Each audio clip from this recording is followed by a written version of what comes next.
I'm V of Beautiful Creations. Ngayon na ang araw para matuto tayong maganchilyo.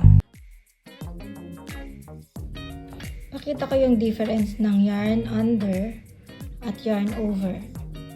Pareho ng pattern yan ha. 16 rows pareho yan. Kung paano ko tinuro yung sa tutorial natin. Pero magkaiba sila ng nilabas. Itong yarn over, medyo mas mataba siya kasi sa totoo lang, kapag yarn over ginamit natin, mas stretchable yung nagiging yarn. Kaya, mas madami ka ding fiber na pwedeng ilagay, tas mas mabilog siya.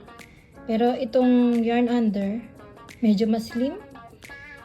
At saka, pero alam nyo, sa totoo lang, wala naman ako makitang ganong pagkakaiba pagdating sa ganda ng stitches. Mas align lang to. Pero kung maganda na may tension nyo, hindi naman din issue kung yarn over ang gagamitin.